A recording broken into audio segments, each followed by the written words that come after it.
Nigamakalpatarorgalitam phalam shukamukat amritadrava samyutam Vibhata Bhagavatam rasamalayam muhuraho rasika bhuvi bhavukaha Nandagopasutam devam navanita natya visharadam Yashoda paramanandam Govindam vande jagadgurum Govindam vande jagadgurum Evam sandarshitahyanga harina bhrityavashyata Svabashenapi krishnena yasyedam sheshwaram vashe. This is where we paused. Evam sandarshitahyanga harina bhrityavashyata. Bhagavan descends, takes avatars for only one purpose. Bhagavan longs to unite with his bhaktas. Krishna is constantly longing for our love. So Damodara Leela is so very special. The boundless Bhagavan gets bound by bountiful bhakti of Yashoda.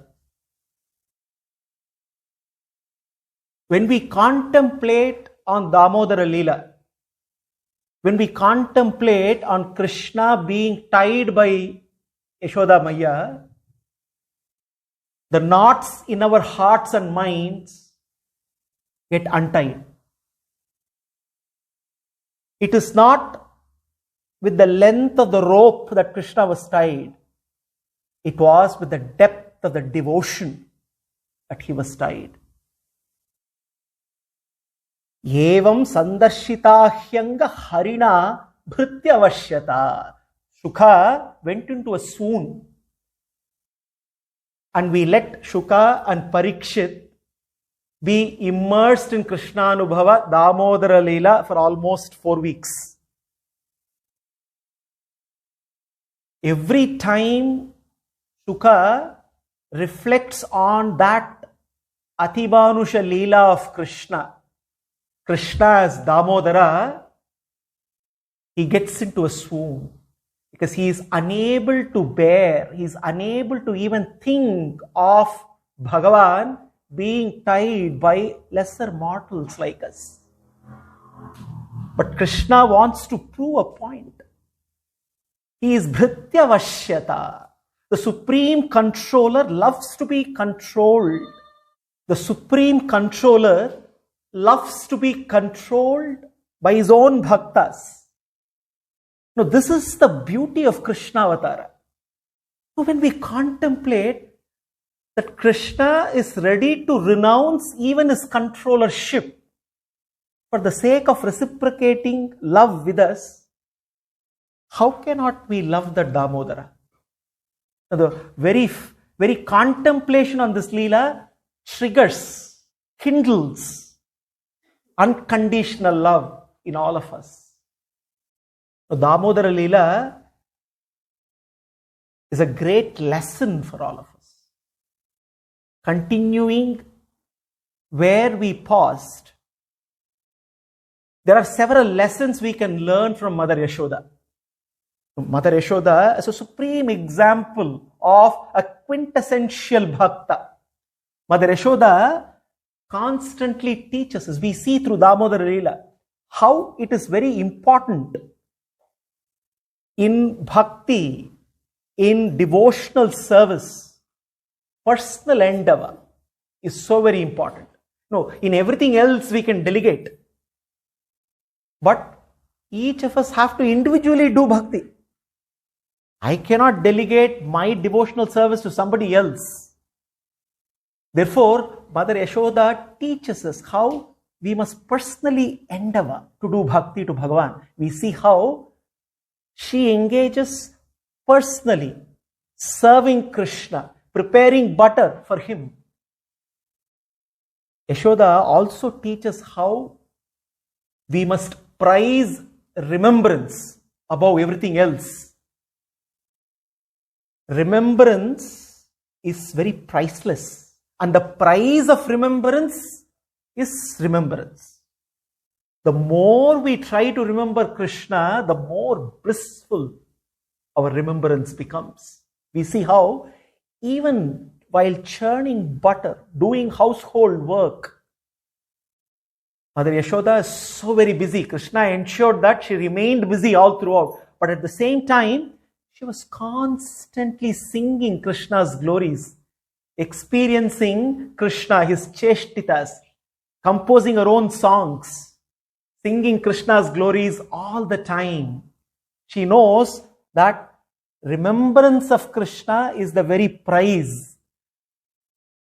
The best prize that we can get in this very life is that constant remembrance. Mother Yashoda also teaches how in bhakti we must also perspire. Bhakti is hard work, because bhakti is heart work. Heart work is hard work, not easy.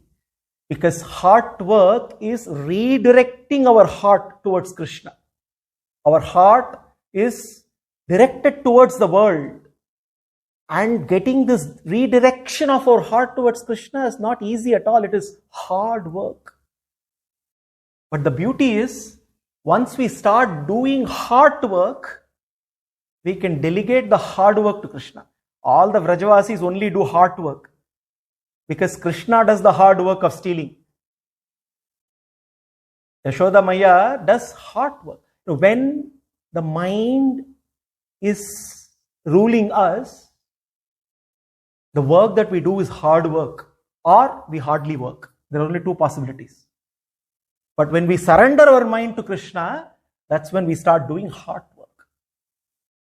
Yashoda Maya teaches how in bhakti it's not easy. We need to repeatedly do sadhanas. We need to perspire. We need to trek, walk up the hill to go and have darshan of Nrsimha. He does not come down.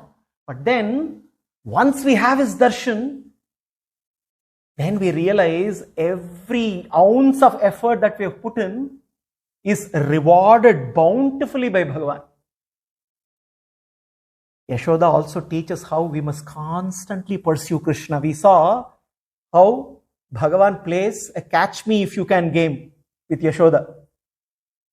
When she found out that he was not only stealing butter from his own house, breaking pots, he was distributing to monkeys sitting on the mortar. The moment he saw Yashoda carrying a stick and running towards him, he started running all over the courtyard. It became a catch me if you can game. The whole of Vraja gathered in the courtyard, and everybody was looking at how Yashoda and Krishna were playing the game of catch me if you can, and she was pursuing. Eventually, she caught him.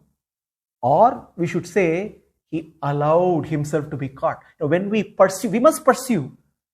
But we must pursue to capture not Krishna, Krishna's grace. Because catching Krishna is beyond us, but we can capture his grace. And that is what Yashoda Maya teaches. Not only that, Yashoda teaches how we must be possessively and protectively taking care of Krishna. Was constantly thinking of how to protect Krishna. Even when she chastised him, it was not because she was really angry or frustrated with him, because she wanted to protect Krishna from all the neighborhood who were all abusing Krishna day in and day out, constantly giving a list of complaints. Even initially she was not ready to accept that Krishna is one who steals. Then after she herself caught him red-handed, she started wondering. She was so protective. If my little child gets branded as a robber or a one who steals, who will give him a nice girl? It's going to be very difficult for me. So very protective. He must not be branded. My Krishna cannot steal. I cannot accept that. Even after she saw him red-handed, always possessive, always protective. To To be possessive of Krishna is good, because otherwise we are always trying to be possessive of the world. Yashoda teaches a very important lesson, that we must persist. We see how she persists, she struggles, she remains steadfast. When it came to tying Krishna, Krishna was also playing a nice game with her, testing her, and she did not give up. She needed longer lengths of rope, but she continued, persisted, remained steadfast. Very important lesson for us. We chant one shloka today and look at Krishna and say, I have done my job, where is my $1 million? Yashoda is a great teacher, and Damodara Leela showcases Yashoda's bhakti and showcases Krishna's boundless love for Yashoda. Damodara Leela is also one of the most fascinating Leelas. We saw how enchanting the Leela is, and at the same time it is also enlightening. Damodara Leela is like Gita. It is only appropriate to recollect how both Damodara Leela and Gita. No, Gita is also a Leela, by the way. Gita is also one of the Leelas of Krishna. It is also an Atimanusha Leela. It is also an Atimanusha Cheshtita. Both these Leelas have several parallels. In both the Leelas, Bhagavan chooses to be a subordinate. He is Bhrityavashyata. He is ready to be a servant. He is ready to bow down. That Paramapurusha, that Purushottama is ready to be subordinate to lesser mortals. In the Gita, he chooses a very ordinary task of being Arjuna's charioteer. He chooses to be subordinate to Arjuna on the battlefield. In the case of Damodara Leela here, Bhagavan chooses to be a little child of Yashoda, completely in her control. Therefore, both the Leelas we see begins with Bhagavan choosing to be a Bhakta's subordinate. Both the Leelas are triggered by Krishna's mischievousness.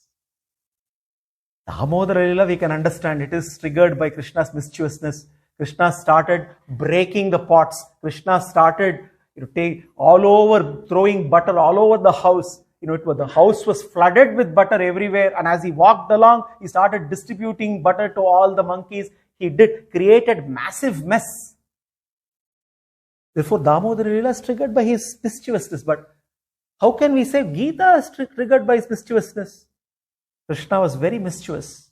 When Arjuna looked at Krishna and said, Senayor Ubhayor Madhye Ratam Stapayam Echyuta, Krishna could have stopped the Ratha anywhere. It promptly took the Ratha all the way right in front of Bhishmacharya. Because he knew that the moment Arjuna saw Bhishmacharya, he will crumble. Yes, Krishna wanted an opportunity to give Gita.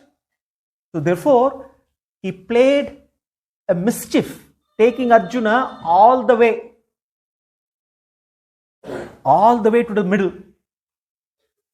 So therefore, both the Leelas are triggered by Krishna's mischief. In both the Leelas, Bhagavan begins displaying his madhurya, his sweetness. Damodara Leela, of course, on Vrajabhumi, we only get to experience Krishna's madhurya, his sweetness. But even in the case of the Gita, we see it begins with madhurya, Krishna's love for Arjuna.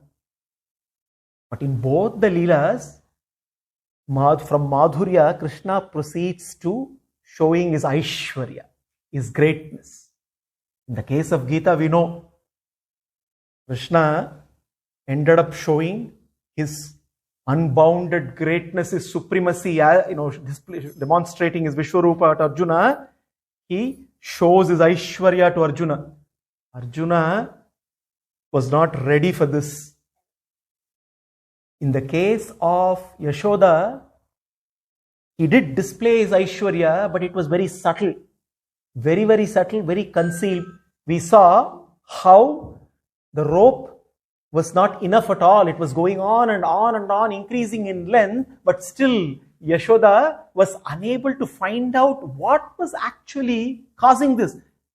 She got into a state of awe. From chastisement, she moved into amazement. From frustration, she moved into a state of appreciation. She knew this little child is someone so very special. Someone so very special, she was not able to understand what is that which is special in Krishna. Krishna displayed his Aishwarya there, even in the case of Damodara Leela, but in a very subtle way, in a concealed way. In both the Leelas, from Aishwarya, Krishna once again moves back to Madhurya. Now, in the case of the Gita, Arjuna is unable to experience that fierceness as one of the facets of Vishwarupa. He immediately submits to Krishna and says, "Hey Krishna, hey Bhagavan, I'm not able to handle this. Akyahime ko bhavan ugra rupaha." He asks, who are you? Looking at Krishna. And then he says, "Tenaiva rupena chaturbhujena kiritinam gadinam chakrihastam ichchamitvam drashtumaham tataiva." Tenaiva rupena chaturbhujena. He wants, "Hey Bhagavan, show me that Saumya Rupa, that pleasing form of yours, that Madhurya Rupa."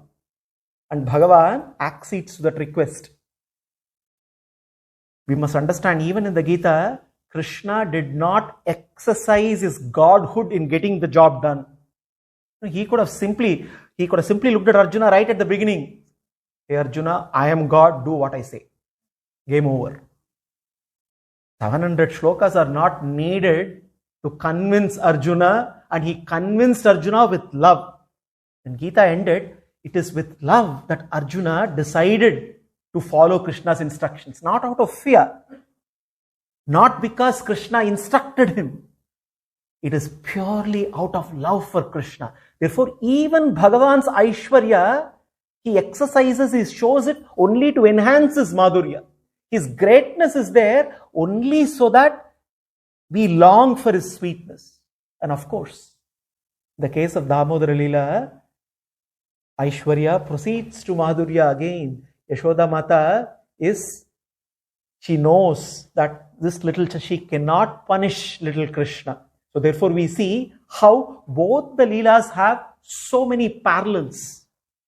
And no wonder Bhagavan in Padma Purana, the Damodarashtaka beautifully explains, "Namami Ishwaram Sachidananda Rupam Lasat Kundalam Gokule Bhajamanam Yashoda Bhiya Ulukalad Dhavamanam Paramrishtam Atyanta Dhritya Gopya." A very beautiful shloka which captures the essence of Damodara Leela. Namami Ishwaram Sachidananda Rupam. Namami Ishwaram. There are 4 important truths in this shloka. 4 important truths, 4 excellences of Bhagavan. 4 special attributes of Bhagavan described here. 4 Visheshas. Tattva Vishesha, Rupa Vishesha, Parivara Vishesha, Leela Vishesha. Damodara Leela gives us all these 4 Visheshas. Tattva Vishesha. What is Tattva Vishesha? The beauty of truth is Bhagavan is Sarveshwara. He is Sarvaseshi, Sarvaniyanta, Jagatkarana, Paramapurusha, Parabrahman, Purushottama. Therefore, Namami Ishwaram, prostrations to that Bhagavan, Tattva Vishesha, that is Tattva Vishesha. Rupa Vishesha, Sachidananda Rupam, Lasat Kundalam. Bhagavan is Bhuvana Sundara, Krishna. His Rupa is Atimanusha. Magnetically beautiful he is. And because he is so very beautiful, all the abharanas he wears also become beautiful. And one example is being given here. Sachidananda Rupam Lasat Kundalam. Krishna's kundalas are very special. Whenever he is running around, it seems it is just looking at the way his kundalas are sway here and there, that itself is enough, it seems, for all the gopikas to spend the rest of their lives just contemplating on those lasat kundala. How blessed the kundalas are compared to every other abharana of Krishna. The kundalas are very, very special because they get to keep kissing him all the time. Swaying gently here and there, the kundalas are so very special. So therefore, Sachidananda Rupam Lasat Kundalam, his Rupa Visesha, his Parivara Visesha, Gokule Brajamanam. Krishna manifests his effulgence. He manifests in Gokula, in Vrajabhumi. And when he descends on Vrajabhumi, his effulgence is unexplainable, unimaginable, because he is now amongst the most, his dearest of devotees. He is amongst the gopikas. Therefore, Krishna, Vraja is as significant, or if not more than even Vaikuntha. And therefore the Parivara Visesha, Krishna takes pride to say, I belong to Vraja. He takes pride to say, I belong to Vraja. Therefore, Gokule Brajamanam, Parivara Visesha, the Leela Visesha, Yashoda Bhiya Ulukala Dhavamanam. So Krishna used the mortar, he turned it around and he gently sat on top of that. No. Why would Krishna choose a mortar to be readily available? We will see, he was planning all the time. Another parallel between the Gita and Damodara Leela. Yashoda was thinking she is doing her thing. Arjuna was thinking he is doing his thing. Both of them did not realize Bhagavan was doing his thing. And ultimately, it is only his plan that gets executed. He chose where to take Arjuna on the battlefield. He chose where to take Yashoda to the courtyard, right up to the point where there is a mortar, and also right close to the twin trees, Yamalarjuna trees. Therefore, Yashoda did not realize what she was actually doing. She was actually participating in Bhagavan's work. In the process of playing with Yashoda, Bhagavan also was doing another important task. He is also a Rakshaka. He has to protect people. He has to pull people from the abyss of their samsara. Therefore, he had a job to relieve Yamalarjuna from the curse. Therefore, he also chose the right spot. Ulukalad, the mortar. He chose the mortar, and the moment he was sitting on the mortar distributing butter to all the monkeys, Yashoda came running. The monkeys ran away. He also started running. And what did Yashoda do? And he started running as though he was in fear of Yashoda. Paramrishtam atyanta dhrutya gopya. Yashoda did not give up. She kept running, and finally caught Krishna from the back.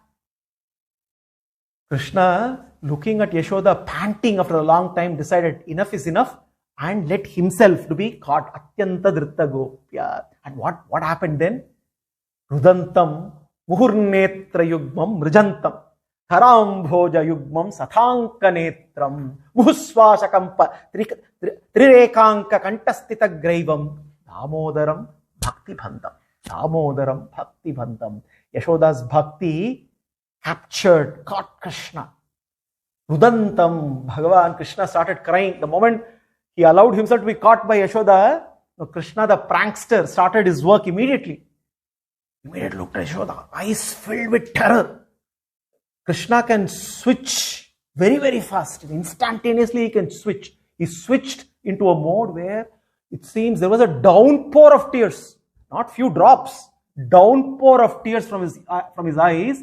Rudantam started crying. We may wonder, what is this Bhagavan crying? Lesser mortals crying in samsara is understandable because we are always facing adversity. We are stuck with miseries of life. Therefore, we tend to cry. Why should Bhagavan cry? Bhagavan's crying is an expression of his love for Yashoda. What? He looked at Yashoda and he was reminded of his own Manushyanam sahasreshu kaschid yatati siddhaye yatatam api siddhanam kaschin mam veti tattvataha. I was also searching for an ideal bhakta. after many ages, finally, how lucky I am, I managed to find a bhakta. We all are searching for Bhagavan, but we do not realize he is actually searching for a bhakta. And finally in Yashoda he found, and that joy of finding the right bhakta, it seems, he started to express as Rudantam. From tears were outpour of tears from his eyes. Rudantam. Muhur netra yugmam mrijantam. He was, little children nicely rubbing their eyes with the, rubbing with what? Netra yugmam, muhur netra yugmam mrijantam karamboja yugmena. It is his lotus-like hand, his lotus-like palm was rubbing his lotus-like eyes repeatedly again and again. And he was looking at Yashoda. The moment Yashoda looked at his eyes, Sathanka Netram, eyes filled with terror. For a moment, Yashoda himself, am I Putana or am I Trinavartra? Why is this little child? Why should he? Then immediately she crumbled. She started wondering, oh my God, he is fearing. I'm not intending to punish him, but am I doing a mistake? Muhuswasa kampa trirekanka kantastita graivam. What a Leeladhari Krishna is. He started panting, nicely. Yashoda was panting, he was panting, becoming breathless. Obviously a mother looking at a child becoming breathless, what would happen to her? She started panicking. All his abharanas, including his necklace, were all shaking, it seems. Damodaram Bhakti Bandham. At that very moment, Mother Yashoda was immersed in that love for Krishna, and therefore he is Damodara. Why he is Damodara? Udare Damani Asya iti Damodaraha. One who has all the worlds, entire Brahmanda is in Udara. In Mahabharata, Vyasa says, Damani Lokanamani Taniyasya Udarantare Tena Damodaro Devaha Sridaraha Sri Shamashritaha. He is Damodara. This entire universe is within him. And therefore, when Mother Yashoda tied Krishna with a rope going around Krishna's belly, she possibly was the first one to tie the entire universe with a small piece of rope. Because by tying Krishna around his belly, she ended up tying the entire universe. She captured the entire universe. We say, we have to conquer the world. We only can conquer the world when we get conquered by Krishna. And Yashoda teaches us. Therefore, Damna Udare Baddha iti Damodaraha. The one whose belly was tied nicely by Yashoda, he is Damodaraha. We must also realize Krishna we catch is different from Krishna who catches us. What does it mean? When I say the Krishna we catch, using our intelligence, when we try to comprehend Krishna, we end up concluding Krishna is a great problem solver. His job, primarily his job description is basically to keep solving all my problems. And therefore I do bhakti to him. But the problem here is, when I do bhakti and my problems are solved, then I start saying, okay, my problem is solved, then there is no need to continue doing bhakti to him. Now that my problem is solved, I have a huge problem. Now I keep praying to Krishna, the problem is solved. If Krishna is only a problem solver, then I conclude, okay, my problem is solved. Why should I continue praying to him? Why should I continue doing bhakti to him? On the other hand, if the problem is not solved, I may turn up saying this bhakti is irrelevant. Whatever I do, my problems are not getting solved. Krishna doesn't do his job properly. But when Krishna catches us means understanding that he is supremely merciful. He knows what is right for us. He knows what is good for us. We may think we are enduring pain, but Krishna knows what is, even when we endure pain, there has to be a reason why we are enduring pain. Because he and he alone knows that everything we are subject to in the samsara is part of his grand plan for us. Because every experience has his signature. So therefore, he knows what is good for us and he will take care of everything that we need. So therefore, we must realize that we should stop trying to just catch him like Yashoda.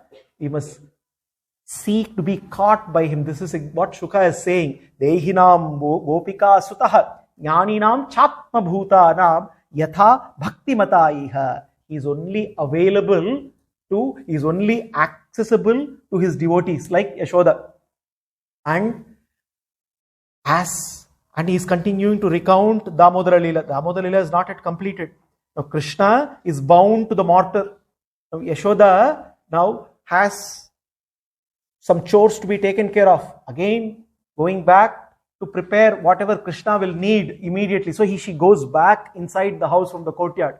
Krishna is now all alone. Everybody is gone. And now he is now at a right place. He looks at the Yamalarjuna trees.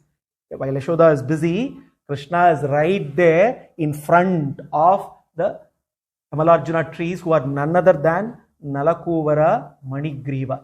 Sukha says, these are the two sons of Kubera, cursed by Narada. Parikshit immediately is surprised. How come that great Bhakta, that great saint Narada, how can he curse the sons of Kubera? What kind of an abominable deed these would have done for them to deserve that kind of a curse? Then Narada starts to recount, saying how, overcome by pride, being sons of Kubera. Obviously, we all know Kubera is the Devata for wealth. Therefore, his sons, Nalakuvara and Manigriva, were blessed with immense wealth, and that got into their head. And because of the pride, because of being possessed by wealth, Gita and Krishna teaches in the Gita, possessing wealth is not a problem at all. Krishna is not against possessing wealth, because in Grihastha Ashrama, all of us need some wealth. So possessing wealth is not the problem, being possessed by wealth is the problem. And this is a great example of the sons of Kubera possessed by wealth, and they go on a ride of pride. Ride of pride is so very problematic. It can result in all kinds of calamities and disasters, as it exactly happened. It seems in Kailasha, the sons of Kubera, along with some celestial nymphs, were having a very good time in the river Mandakini.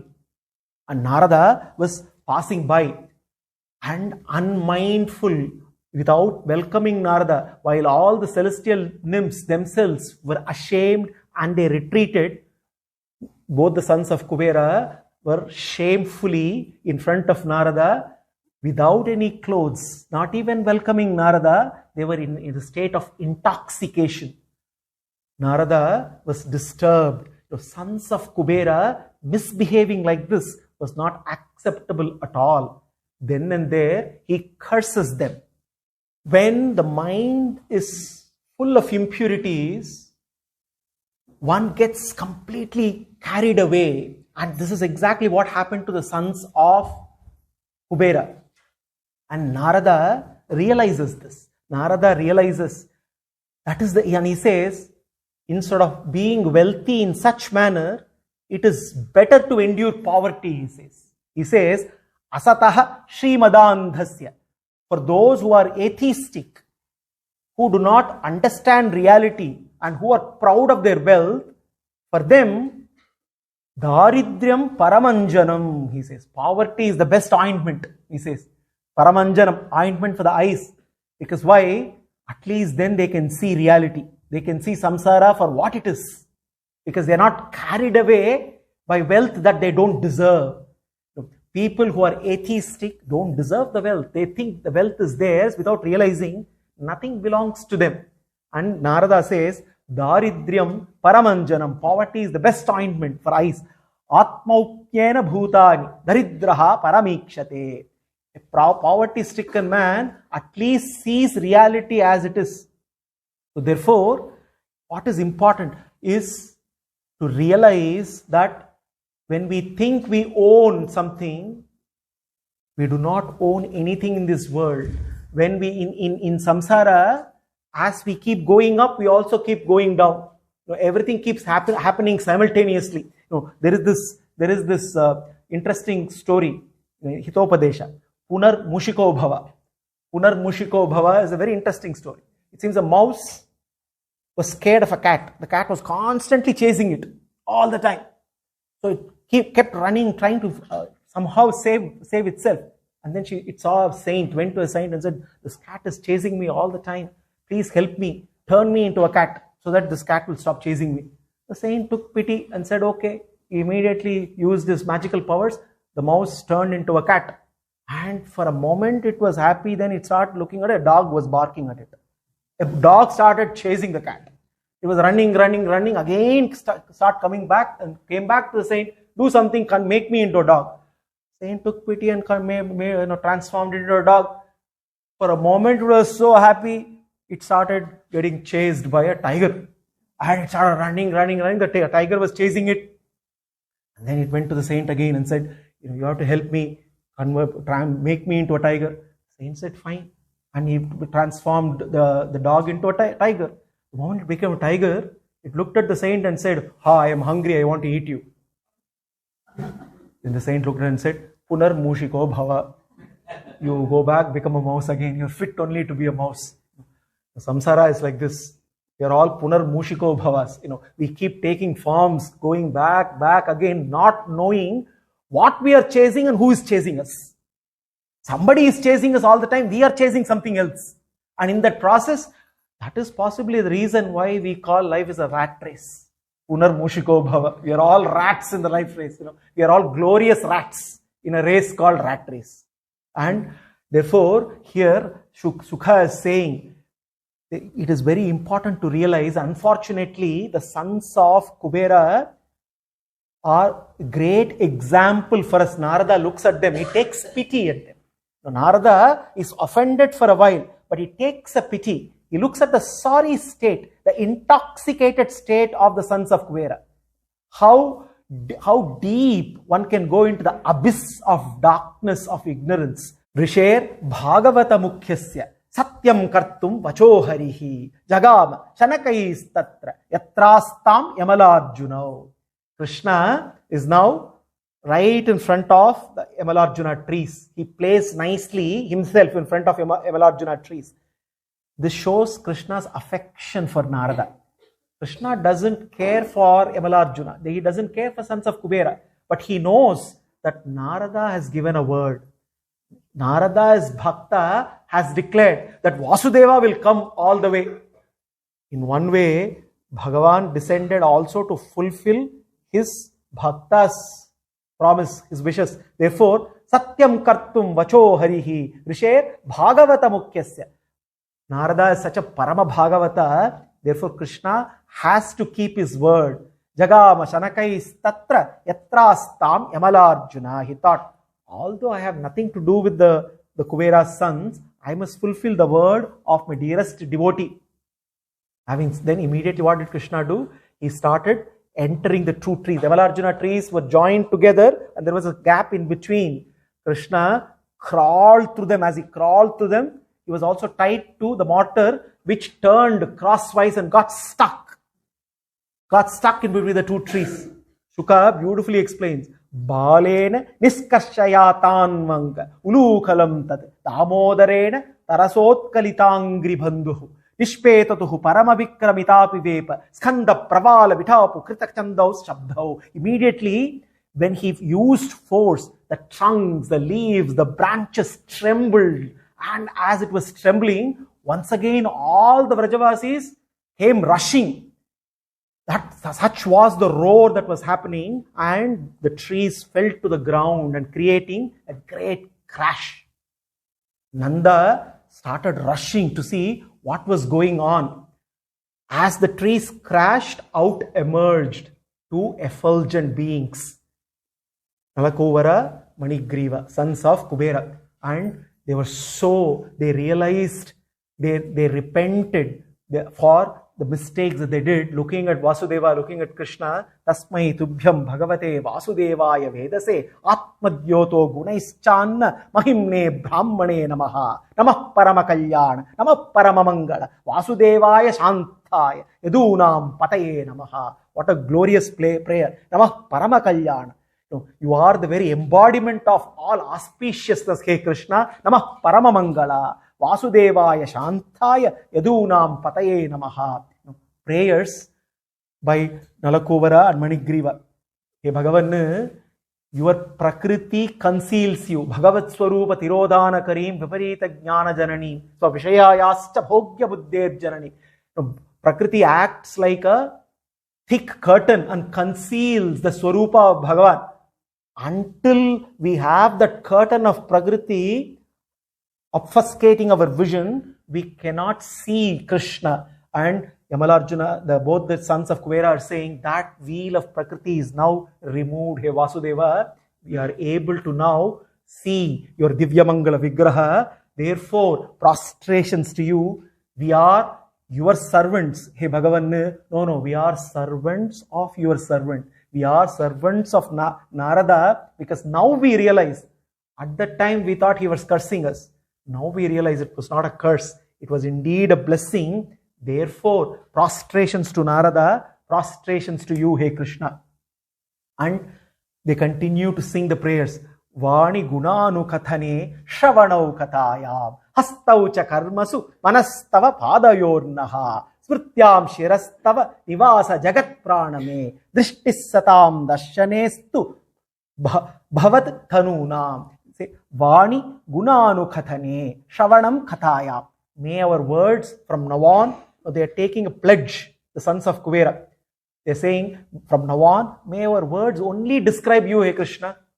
We will use our speech from now on for only one purpose, only to describe your glories. Shravanau kathaya. We will from now on use our ears only to listen to your glories. Hastau cha karmasu. May our hands engage only in your kainkarya. Manastava padayornaha. May our minds be filled with your divine lotus feet. We surrender to your lotus feet. Smrityam shirastava nivasa jagat pradame. May our heads always offer prostrations to everything in this world, because we now realize that you are permeating and pervading this entire world, and therefore this universe is sacred because you have pervaded, you are all pervading. Drishtis satam darshanestu bhavattanuna. May we always use our eyes to only see your divine, beautiful, enchanting form. Then Shukha says, Sadhunam samachittanam sutaram mat kritatmanam darshanam no bhaved bandha pumsokshno savituryata. He is recounting how Krishna looks at the sons of Kubera and says, I know what has happened, and therefore the time has come for you to start a new phase, a new journey of serving everyone, taking the word of Narada. And someone like Narada has inspired you. Sadhunam samachittanam. He's explaining sadhus like Narada are always in that blissful state, a state of equanimity. Darshana no bhaved bandha pumsak savituryata. They are just by seeing sadhus, you will be liberated. Krishna now here is giving a very important, simple formula. All the little ones are overjoyed, overwhelmed. They're all saying, we saw Krishna crashing through the Yamalarjuna trees. We saw two effulgent beings coming out. All the adults, all the Vrajavasis saying, just keep your mouth shut. We know nothing like this can happen. How can a little boy actually crash the two trees? So conversations are going on. In between, Nanda comes running, looks at Krishna, and he takes Krishna. He looks at Krishna. Nanda till now did not know he was tied to the mortar. Nanda immediately unties Krishna, takes him on his lap. Krishna now once again has to play his game. He looks at Nanda and says, I'm very upset with Yashoda Maya. She is the one who tied. I'm not going to talk to her. News goes to Yashoda saying, Yashoda, your son is not going to talk. All the other Gopikas are very happy. By not talking to Yashoda, Krishna can spend more time with them now. They are all going and say, Yashoda is now started to cry. And then Nanda looks at say, you really don't want to talk to your Maya? No, I'm not going to talk. I only will talk to you because you are the one who untied me. But Nanda then looks at and says, who will then feed you? Who will then bathe you? Who will then take care of you? Krishna looks at Nanda and says, you will do it. I think the duty of the father started that day itself. Nanda says, I can do it, but Yashoda can do better. But no, Krishna is not ready to buy the argument. Then Nanda knows. Nanda also cannot bear Yashoda's heart being broken. Looks at Krishna and says, you know what? You know your mother. she cannot stay without talking to you, without seeing you. She will be ready to give her prana. The moment Nanda says this, Krishna jumps and goes running towards Yashoda and goes and hugs Yashoda. Yashoda then realizes the greatest of the rewards. Damodara Leela is such a great reward that Yashoda gets in that process. Sarvam Sri Krishna Arpanamastu.